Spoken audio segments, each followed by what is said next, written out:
सरकार आ जाए, सबको घर दे ही नहीं सकती। जब तक 2 करोड़ घर बनता है तब तक 10 करोड़ बेघर पैदा हो जाते हैं।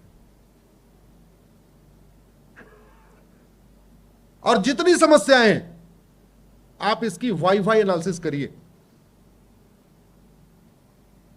मतलब समस्या में 2 बार 3 बार वाई लगाइए। वाई, जापान में हर प्रॉब्लम में वाई लगाते हैं। पानी गंदा है, क्यों? डिमांड ज्यादा है, पानी कम है। हवा गंदी है, रूट काज पॉपुलेशन कम। दिल्ली एनसीआर के लोगों की लाइफ 10 साल कम हो चुकी है सर्वे के अनुसार, यानी हम लोग 10 साल कम जिएंगे। जीना चाहिए हमें 90, तो हम जिएंगे 80। हमारी लाइफ कम हो चुकी है। Root cause air pollution, water pollution, noise pollution. सब्जी शुद्ध नहीं मिल पा रही है क्योंकि जितना डिमांड है उतनी पैदा नहीं हो पा रही। फल शुद्ध नहीं मिल पा रहा है, जितनी डिमांड है उतना पैदा नहीं हो पा रहा है। दूध शुद्ध नहीं मिल पा रहा है, जितना डिमांड है उतना पैदा नहीं हो पा रहा है। सबको रोजगार क्यों नहीं मिल पा रहा है? जितना डिमांड है उतना पैदा नहीं हो पा रहा। अपराध बढ़ता जा रहा है क्योंकि लोगों को रोजगार नहीं मिल पा रहा है, तो चोरी करेंगे, लूट करेंगे, झपटमारी करेंगे, एक्सटॉर्शन करेंगे, मोबाइल स्नैचिंग करेंगे, चेन स्नैचिंग करेंगे, कुछ ना कुछ तो करेंगे ना खाने पीने के लिए। अपराध का रूट काज, अगर आप प्रॉब्लम के रूट काज एनालिसिस करिए तो 50% प्रॉब्लम का रूट काज है पॉपुलेशन एक्सप्लोजन। 50%, चाहे वो जल जंगल जमीन की समस्या हो, रोटी कपड़ा मकान की समस्या हो, गरीबी की, भूखमरी की, कुपोषण की, प्रदूषण की, air pollution, water pollution, noise pollution, सड़क पे भीड़, रेल में भीड़, जेल में भीड़, तहसील में भीड़, थाने में भीड़, जहां देखिए भीड़ ही भीड़ है। 5 करोड़ मुकदमे पेंडिंग पड़े हुए हैं। एक मुकदमों से अगर एक परिवार टेंशन में है, एक परिवार में 6 आदमी है, तो 30 करोड़ लोग टेंशन में भारत में मुकदमों के कारण। सरकार कुछ भी कर लेगी, कितनी कोर्ट बना ले, मुकदमे खत्म ही नहीं हो सकते इतने, क्योंकि जब पॉपुलेशन बढ़ेगी कॉन्फ्लिक्ट बढ़ेगा, कॉन्फ्लिक्ट बढ़ेगा तो क्राइम बढ़ेगा, क्राइम बढ़ेगा तो मुकदमा बढ़ेगा। कॉन्फ्लिक्ट बढ़ेगा, मर्डर होगा, रोड रेज होगा, ये होगा, वो होगा, जगह पे कब्जा होगा, फला होगा, फला, तो क्राइम बढ़ेगा, क्राइम बढ़ेगा तो कुछ भी कर। 30 करोड़ लोग भारत में मुकदमों के कारण टेंशन में, एक अमेरिका के बराबर। इसलिए मेरा यह मानना है कि सबसे पहले भारत में जो जरूरत है वो है हम दो, हमारे दो, सबके दो।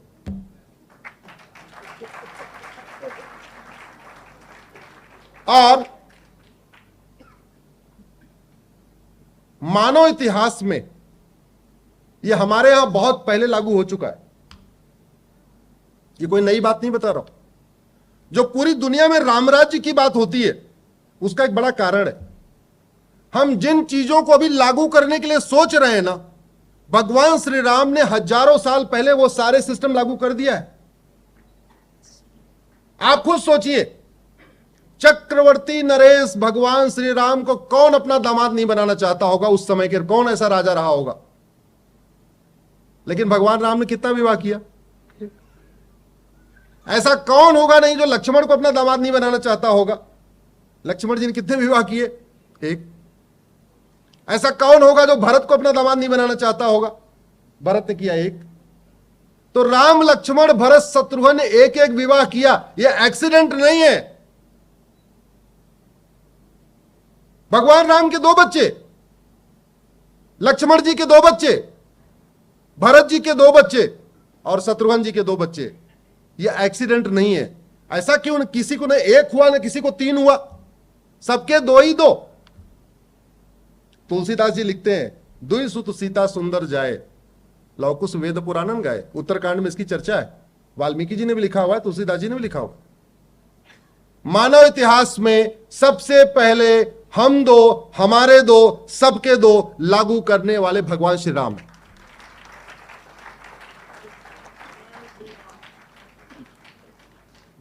मानव इतिहास में सबसे पहले यूनिफॉर्म सिविल कोड लागू करने वाले भगवान श्री राम। मानव इतिहास में सबसे पहले यूनिफॉर्म एजुकेशन पॉलिसी लागू करने वाले भगवान श्री राम। अभी हम नई एजुकेशन पॉलिसी की बात कर रहे हैं। उस समय उन्होंने तय किया था कि मंत्री और संतरी के बच्चे का सिलेबस एक होगा, करिकुलम एक होगा।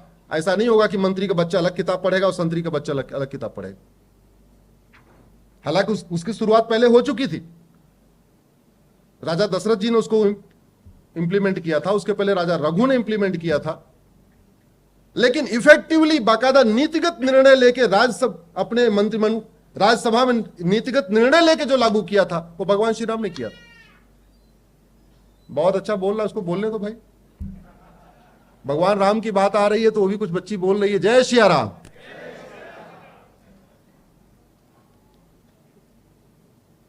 लेकिन हमने क्या किया, न दुनिया से सीखा, न अपने रामचरितमानस से सीखा, न रामायण से सीखा। राम राज्य की चर्चा तो हुई और लेकिन वो आएगा कैसे उस पर चर्चा नहीं हुई। राम राज्य का वर्णन उत्तरकांड में है। वो कहते हैं सब नर करई परस्पर प्रीति, चलई स्वधर्म निरत श्रुत नीति। थोड़ा कूलिंग बढ़वा दीजिए भैया, इधर भी थोड़ा करा दीजिए।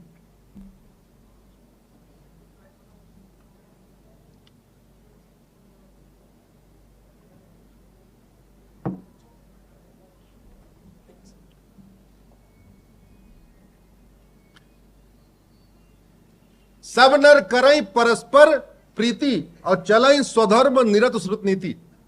सब लोग परस्पर प्रीति करते हैं, अपने अपने स्वधर्म का पालन करते हैं।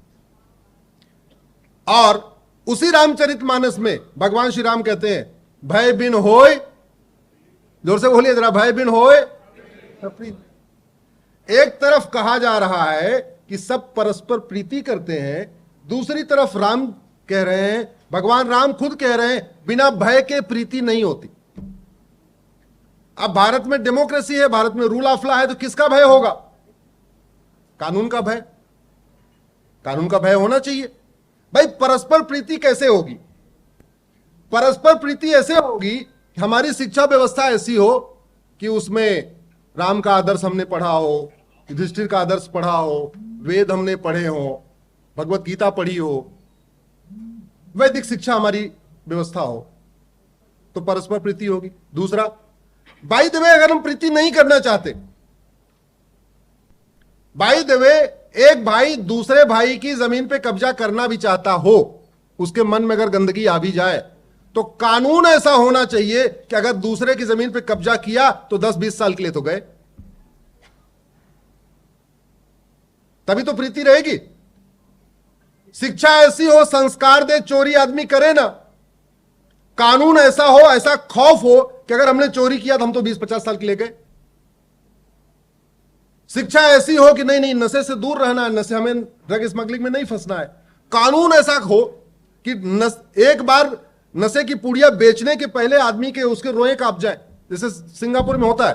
कुछ दिन पहले एक आदमी 900 ग्राम गांजा लेके गया था, फांसी दे दिया, दोबारा वो वहां कोई जाएगा नहीं ड्रग स्मगलिंग करने। चाइना में एक कंपनी के जीएम ने एक वेंडर से पैसा ले लिया, 2 लाख युआन, फांसी दे दिया। अब दोबारा वहां कंपनी का जीएम किसी कॉन्ट्रैक्टर से पैसा नहीं मांगेगा। लॉ मिनिस्टर ने कुछ वहां गड़बड़ किया था, फांसी दे दिया, दोबारा वहां नहीं करेंगे। तो दुनिया के जापान में देख लीजिए, आखिर जापान में तो नहीं है क्राइम, उतना नहीं है। क्यों नहीं है? सिंगापुर में इतना क्राइम क्यों नहीं है? भारत में क्यों है? सब नर करें परस्पर प्रीति, चलें स्वधर्म, और अल्प मृत्यु नहीं कौनो पीरा, सब सुंदर सब बिरो शरीरा, नहीं दरिद्र को दुखी न दीना। यह भी राम राज्य की एक कल्पना है, राम राज्य के बारे में लिखा हुआ है। कोई दरिद्र और दुखी नहीं है। अरे भैया, दरिद्र दुखी क्यों नहीं है? हर हाथ को काम मिला हुआ है तो दरिद्र दुखी नहीं होंगे। आज के डेट में हर हाथ को काम नहीं मिल पा रहा तो लोग दरिद्र दुखी है, और दरिद्र दुखी है तो अशांति तो फैलेगी। लेकिन जब गरीबी होती है ना, तो पॉलिटिक्स करना बहुत आसान होता है। जितना ज्यादा गरीबी होती है पॉलिटिशियन के लिए उतना अच्छा होता है। अगर सब लोग पढ़ लिख ले जाएंगे तो पूछेंगे, अच्छा जी आपका क्या काम है, what is your duty, what you have done, आपने पुलिस रिफॉर्म किया कि नहीं किया, आपने जुडिशियल रिफॉर्म किया कि नहीं किया, आपने इलेक्शन रिफॉर्म किया कि नहीं किया, आपने ये काम किया कि नहीं किया, आपने ये कानून बनाया कि नहीं बनाया। और गरीबी है तो क्या, भाई साहब 5 किलो चावल दे दो पर्याप्त है, 5 किलो आटा दे दो पर्याप्त है। जितनी ज्यादा गरीबी होती है पॉलिटिक्स करना उतना आसान होता है। क्यों? क्योंकि बस 5 किलो चावल का, 5 किलो दाल का, 5 किलो आटा का छोटा सा ऑफर देना, उतने में वोट मिल जाएगा। 5 साल की मौज मस्ती हो गई, उसके बाद काम चलता रहेगा। तो क्या होना चाहिए, क्या नहीं होना चाहिए, वो जो 5 किलो चावल पे वोट करते हैं वो तो नहीं समझेंगे। इसको तो middle class, upper class, educated class, पढ़े लिखे लोग, आप जैसे लोग जो बैठे हैं, इसी को आप चिंतन कर सकते हैं और इस पे आगे चर्चा कर सकते हैं, इसी को आगे बढ़ा सकते हैं। मेरा यह मानना है कि भारत में राम राज्य स्थापित करने के लिए जो सबसे ज्यादा जरूरत है वो है जनसंख्या नियंत्रण कानून की। मुझे इस बात की खुशी है कि केंद्र सरकार ने एक कमीशन बना दिया है। अब तो इलेक्शन आ रहा है, इलेक्शन के बाद सरकार बनेगी तो जनसंख्या नियंत्रण कानून बनेगा। और वैसे भी आप देख लीजिए, चीन हमसे 2 साल के बाद आजाद हुआ। हम 47 में आजाद हुए, चीन 49 में आजाद हुआ, 2 साल के बाद। और चीन कितने आगे निकल गया, उसका एक बहुत बड़ा कारण था कि उसने शुरुआत में कंट्रोल कर लिया। हालांकि उसने गड़बड़ ये किया, उसने एक वाला कर दिया, एक वाले के चक्कर में थोड़ा वहां बुढ़ापा बढ़ गया। लेकिन हमारे दो फिजिबल है, हमारे दो प्रैक्टिकल है, हमारे दो बहुत साल पहले लागू हो चुका है, हमारे दो से रिश्ते नाते भी चलते रहते हैं। तो मुझे लगता है आज की जरूरत में हमारी रिक्वायरमेंट है, और आज शायद 2024 में या 2025 में एक यूनिफॉर्म पॉपुलेशन कंट्रोल पॉलिसी बनेगी।